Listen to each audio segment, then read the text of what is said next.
Want to expand the reach of your content? Start a podcast. Feature industry experts on your show and leverage the influence and reach of your guests to grow your brand. Learn more at sweetfishmedia.com. You're listening to B2B Growth, a daily podcast for B2B leaders. We've interviewed names you've probably heard before, like Gary Vaynerchuk and Simon Sinek, but you've probably never heard from the majority of our guests. That's because the bulk of our interviews aren't with professional speakers and authors. Most of our guests are in the trenches leading sales and marketing teams. They're implementing strategy. They're experimenting with tactics. They're building the fastest growing B2B companies in the world. My name is James Carberry. I'm the founder of Sweetfish Media, a podcast agency for B2B brands, and I'm also one of the co-hosts of this show. When we're not interviewing sales and marketing leaders, you'll hear stories from behind the scenes of our own business. We'll share the ups and downs of our journey as we attempt to take over the world. Just kidding. Well, maybe. Let's get into the show.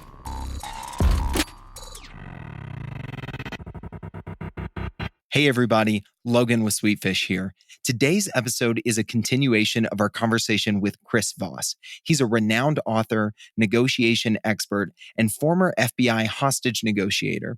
He's the author of the Wall Street Journal best-selling book, Never Split the Difference. In yesterday's episode, or episode 1009, if you're listening to this later than its release date, Chris shared 2 specific tactics you can take from hostage negotiation and apply them to B2B sales. We talked about the tactics of mirroring and applying emotional labels.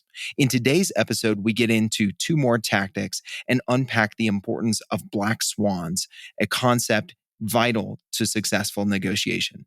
All right, let's get back to my conversation with Chris Voss.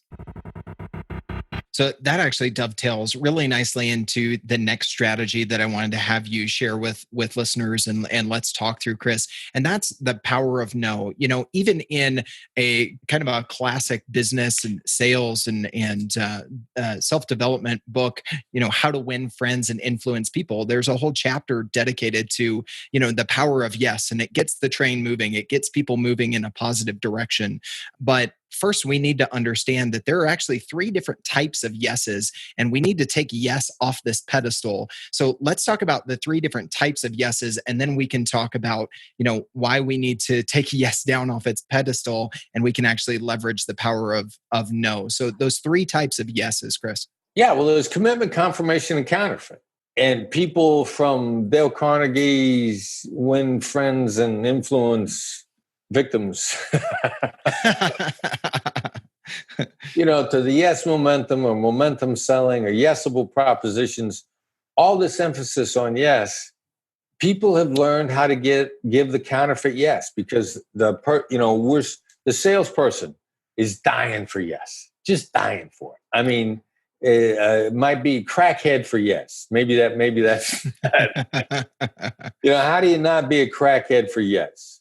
I mean, and lust for it so much to the exclusion of everything else. Once they've heard yes, now they start to give in. They're horrified they're going to lose it. They're fear driven. They, you know, start giving away information for free. They start, you know, the desperation to hold on to yes causes people to do ridiculously counterproductive things. Agree to deals they can't implement. Agree to deals that will cost them money. I mean, it's insane. I mean, it's crackhead for yes. And Shark on the other side knows that you're crackhead for yes. So I'm going to start giving you a taste of yes, because you're going to give me everything I want as soon as I do.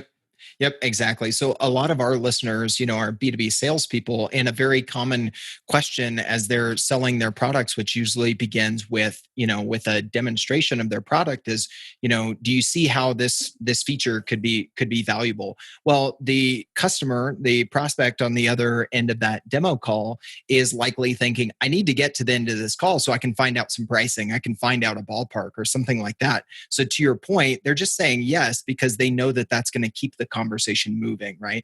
Right. Yeah. They're going to keep the conversation moving.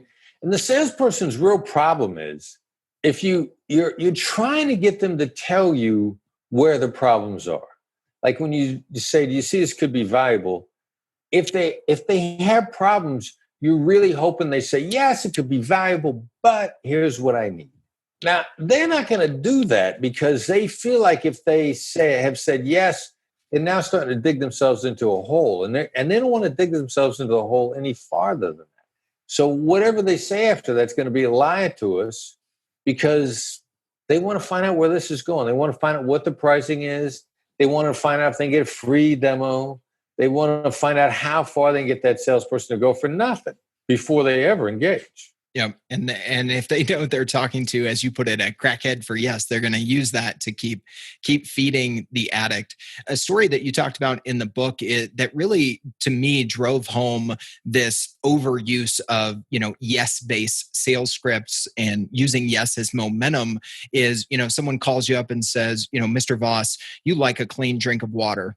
That it's a loaded question. It lead you down to a very specific path. So you want to scream no in your head, but you say yes because that's the only, response that's there. And so people are attuned to that. And so pushing for no can actually have some benefit. So what is the psychological benefit of getting someone to say no if we're moving away from this? Hey, I'm going to get yes, and I'm going to get positive vibes and momentum going.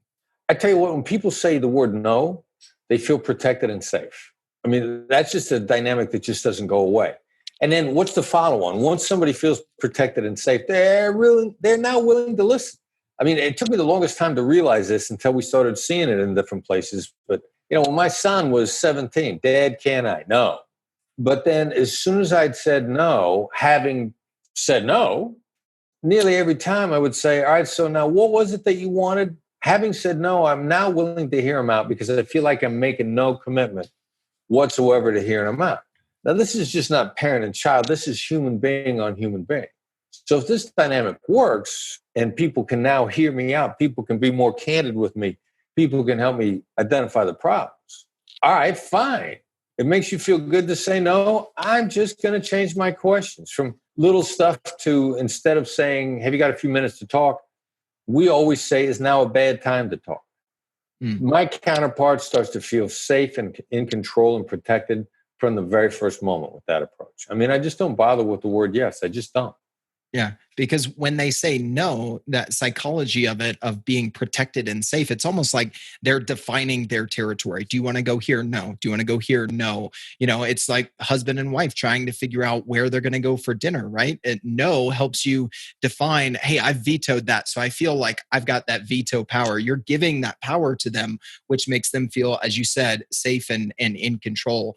There's an email script that your students have used with great effect that pushes for a no that I think a lot of our B2B sales audience would love to hear, Chris. You've got that prospective customer that's just ghosted you, or a current customer that just won't answer your emails about renewal. Tell us about this and how you push for no in a very simple template that I've used and seen some effect with. Well, and you got to be ready for the follow-up because the follow-up's coming at you fast. Okay. All right, getting them to respond is real simple, and it's what I'm getting ready to say, and it's word for word. Have you given up on X? And then name whatever it is. Have you given up on working with me? Have you given up on our project? Have you given up on whatever it is? Word for word, one line text or email, nothing else. If it's in an email, put it in the header, nothing else. Don't put anything else in there. And not even another, this is a no-oriented question, and not even another no-oriented question. We're coaching a guy the other day. He's so effective with no-oriented questions. He figures, well, if one is great, two's got to be twice as good. Like, no. One at a time. Let them sink in. Shoot that baby out there. Now, you're going to get a response nearly instantaneously. Typically 3 to 5 minutes within the other person seeing it. Not joking around. As long as you send it word for word the way I said. Now, here's the problem. The follow-on problem is they stopped responding to you because you weren't listening. That's why people stop responding to you. I mean, you weren't listening. I mean, I get people, as a negotiator, I'm not responding to at all now. And they're shocked that the negotiator won't negotiate. Well, actually, we finished negotiating as soon as you stopped listening to me. What you did was teach me that I'm wasting my time talking if you don't listen. Why do I want to bother communicating if you're just not going to listen? So if they've gone silent on you, you not listening is part of the problem. So what do you got to do after that? You got to be prepared to summarize their position, not your position, their position. And it's critical that you summarize the parts of their position that you don't like or that are critical of you. You got to call out the negatives. This gets us back to this accusations audit, labeling of the negatives concept that you and I were talking about just a few minutes ago. People hear about it theoretically. They go, yeah, sure. I could do that. And then we say, okay, the guy that's mad at you, you got to be prepared to say to him, you're not talking to me because you're mad at me. You're not talking because it seems like I'm not listening to you. It seems like I'm dismissing your point of view. It seems like I'm trying to push you around. That's when the rubber meets the road, and that's when you seem fearless and accountable to the other side. And now they can talk to you because you're willing to recognize this stuff. Yeah. And going back to what you shared earlier about the power of that silence and that accusation audit, you really have to be ready for that response. No, I haven't given up on this. And then your response can't be, well, it seems like, you're upset because I'm not listening. It seems like you're not happy with what my team has done, XYZ or whatever. The temptation there is going to be to throw that but in there and to justify it, but you need to let that hang, right?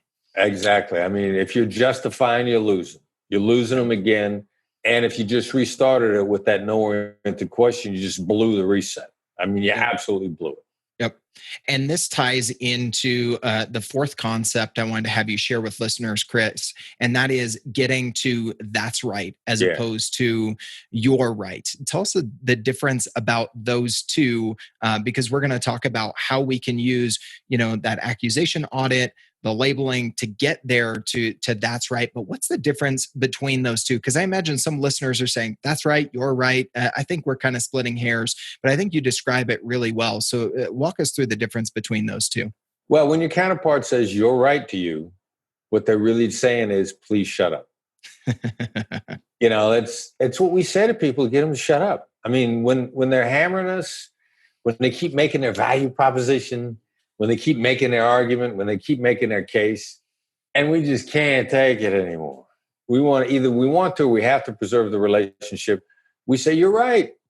And the other person is so happy, they shut up. Yep. And they shut up and they're beaming and smiling and going to happy, tell their boss that they killed the deal, right? Yeah.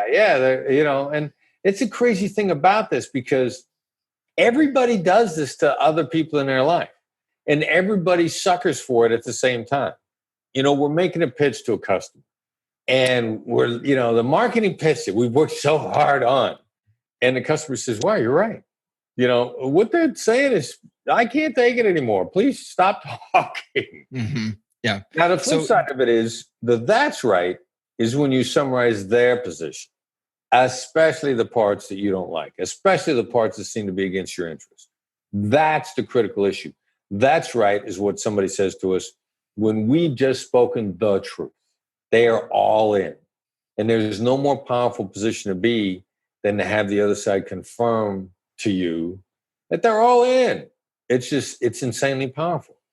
Yeah, it's almost like that moment when theoretically you can see that they feel like they're letting you around on the other side of the table because you've listened, you've expressed your empathy, you've given them room to say, no, that's not right, and describe their position, and you've listened. Part of this is then summarizing what they say back in your words, right? And reinforcing that listening that you've been doing to get them to say that's right, because that's when really a lot of it starts. So, Chris, we've talked about, several different strategies here in negotiating. And I think we would be remiss if we don't touch on this idea that is really core to a lot of the strategies that you talk about in the book. You really unpack it towards the end, but it's there throughout all of the chapters. And that's this idea of black swans. These 4 tactics we've talked about today are all about uncovering black swans. So let's talk about, help our listeners understand what is a black swan, and then we can talk about why these strategies are effective in uncovering them and then what to do with them. Yeah, the black swan is a tiny little pieces of information that are game changers. And they come in 2 categories. I mean, the other side is always holding stuff back. What are their internal pressures? What are their deadlines? What's the stuff that they know about their situation that we don't? and that we could never find out, or if we did dig, it would take us months. Those are the things they know to be important. So those are the intentionally hidden black swans. Now, the crazy thing is, since they don't know what we're hiding, they're sitting on stuff that interacts with our hidden stuff, but they don't know it because they don't know what our hidden stuff is. Mm-hmm. So there's a lot of information that people have innocently, innocuously. They have no reason to know what's important, and it is. Mm-hmm. And so what we're driving for in uncovering the black swans are the intentionally hidden, and the obliviously hidden, the innocently hidden, the unknown unknowns, to do a little Donald Rumsfeld on everybody. I'm glad you hit on that, because that's a great way to put it. Those unknown unknowns. You don't know what you don't know that is blowing up your deal. Because as a B2B salesperson, what's the reason every salesperson loses any deal, Chris? Wow. Well, in their opinion. In a salesperson's opinion? Yeah. Yeah, well, probably you're losing a deal because you think the other side's dopey. I was going to say, they think that they lose every deal on price. Their boss says, why did you lose this deal? We were too high priced. But that's usually just the surface level. Those black swans are underneath there. In the book, you talk about some ways to uncover them, the downtime moments, the nonverbal cues. What are some of the ways that we can seek to uncover black swans and keep our radars up as we're trying to uncover those potential deal killers? Because sometimes the deal killers are more important than the deal makers, especially in a B2B sales environment, because you've got multiple people, multiple stakeholders who have an input, right? Well, and not in some cases. I mean, the deal killers are people that are destroying the deals from behind the scenes are as influential as decision makers. So you got to get at them. You got to take shots, like with the construction company. You uncover a black swan by saying stuff like, seems like it's Tom and Bob that have a problem with this. Well, the black swan is which one, if either of them have a problem. You don't know what it is. You got to uncover that information. You got to get the other side to blurt it out because they're correcting you or because they didn't know it was true. I mean, this is the stuff that you got to drive at the other side. There's always problems. And anybody that thinks that there aren't always problems probably just got out of high school and this is their first day on their sales position. Right. Because everybody else with any experience for longer than a day starts to find out that there are always problems.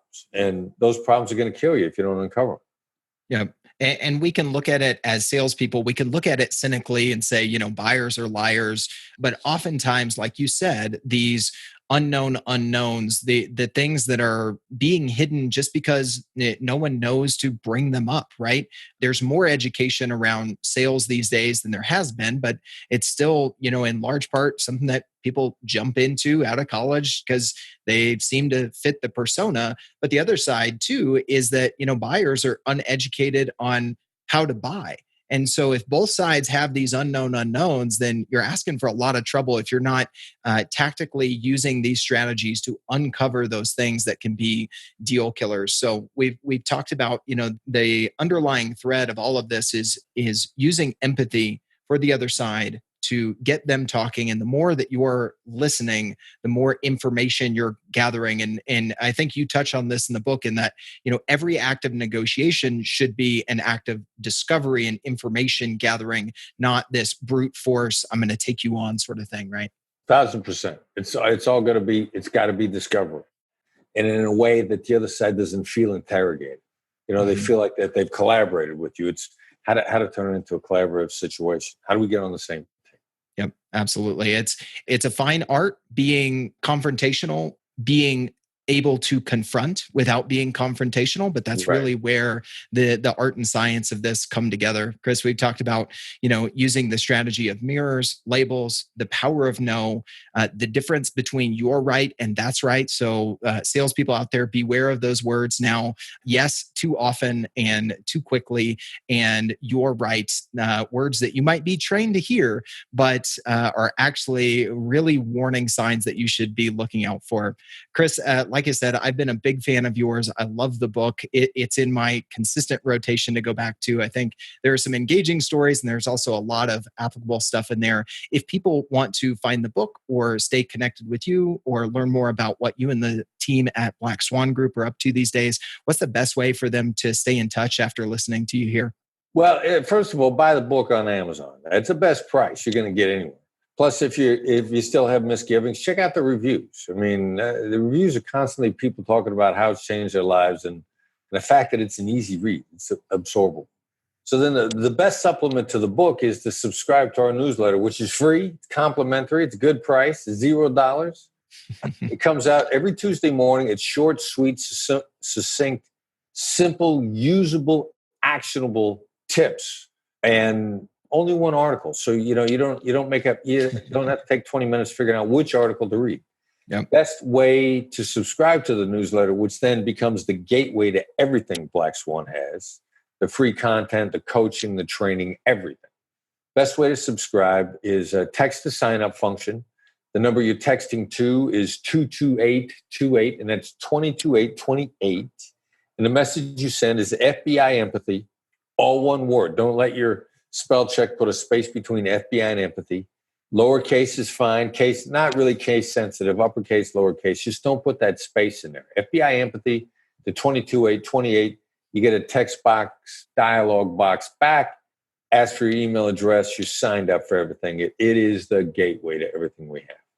I love it. And I love that format. So many newsletters are full of, 5 to 10 different things that you can click on. And what they don't realize is, they're not playing well with that brain science that we've been talking about here. You give people too many options and they choose none. Right. So I love it. I've been on there. Highly encourage folks. We'll put that info in the show notes as well as a link to Never Split the Difference on Amazon. Highly recommend folks read it, listen to it, whatever your flavor is. It is definitely worth it, and one that's been in my constant rotation. So Chris, it's been a pleasure to get to meet you and chat today. So I really appreciate it. All right. Yeah, my pleasure. Thanks for having me on. All right. Thanks, Chris. We totally get it. We publish a ton of content on this podcast, and it can be a lot to keep up with. That's why we've started the B2B Growth Big Three, a no-fluff email that boils down our 3 biggest takeaways from an entire week of episodes. Sign up today at sweetfishmedia.com/big3. That's sweetfishmedia.com/big3.